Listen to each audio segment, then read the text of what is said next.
Every generation has its idols. We read about the idols in the olden days and we think, what, were they retarded? Were they that dumb? Were they not yet evolved? Were their brains still primitive, that they bow to statues and they worship the planets and whatever? It's really not that strange, and it hasn't changed that much.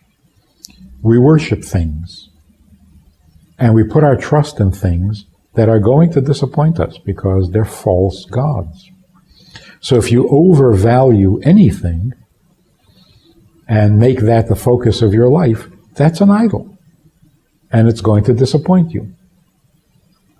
And everything that was said about the ancient idols is true of these things too. They don't really see, they don't really hear, they can't help you when you're in trouble, and they're going to disappoint you.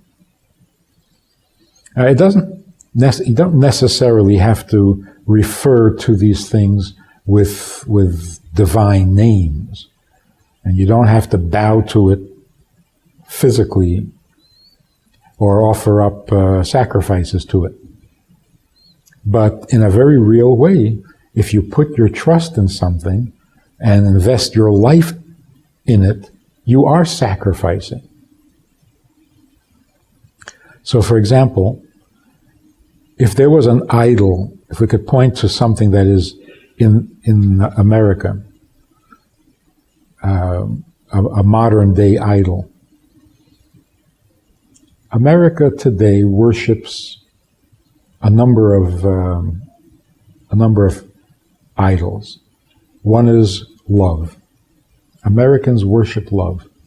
Love is the solution to everything.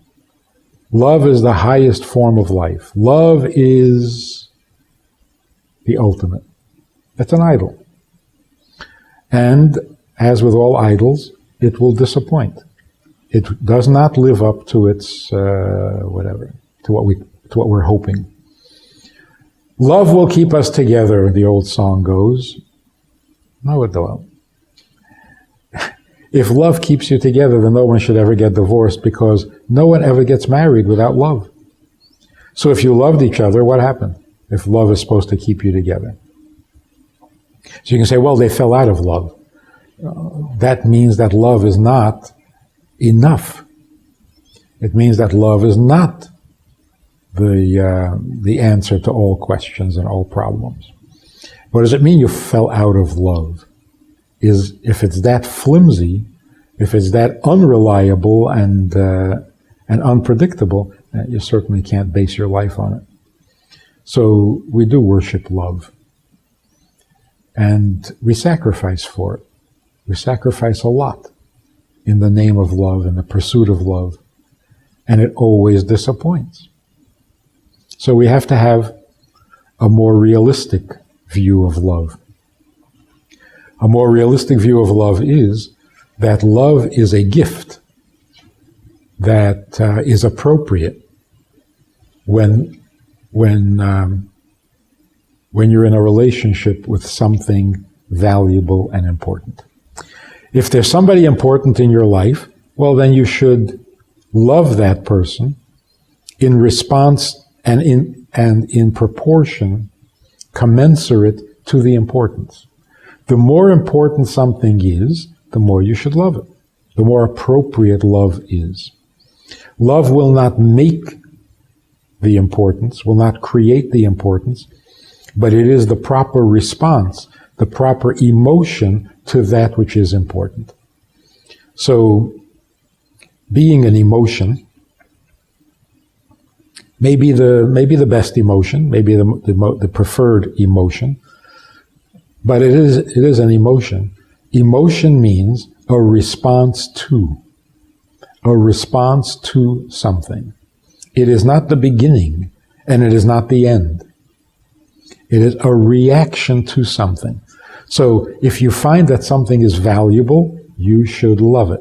If you find that something is virtuous, you should love it. If you find that something is important and significant, you should love it. That should be your emotional response to the reality, to the truth, to the sense and role that this thing plays. So if you find that that kindness is a virtue and is important and is admirable and is correct, intellectually compelling, you will love it, because that's what your heart's reaction will be. So when the mind says, this is important, this is big, this is necessary, this is good, then the heart says, okay, so I want it, so give me. If the mind says, this is bad, this is dangerous, this is destructive, this is ugly, the heart says, okay, so let's get away from it. Let's hate it. So emotions are a response to what is important and significant. It's not the emotion that makes it important or significant. So if we abandon the idol of love, then the love can become healthy again. Because what love can do, it will do. What love can't do, you shouldn't expect. So we don't expect love to make a relationship. We don't expect love to fix a relationship. If the relationship is important and significant, the love will respond. So it's not technically correct to say that love is important. The proper way to think of it is love is appropriate. So you love God because God is important. You love your fellow Jew because a Jew is important. You love your neighbor because your neighbor is important, not because love is important.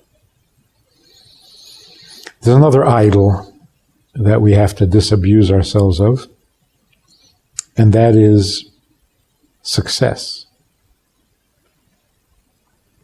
Americans worship success. I remember being in Oxford University. They had all these billboards announcing famous people, important people, very intelligent people who were coming to lecture, and among the billboards, among the signs, there was a famous boxer. A boxer. And he was coming, among the others, to be interviewed or to speak or to. And I asked one of the students there, what a boxer? Oxford University? What can he possibly say to you? And his very sincere and honest answer was, we admire anyone who excels at whatever it is he does. And if he's the best boxer in the world, then we want to hear from him. What that really means is success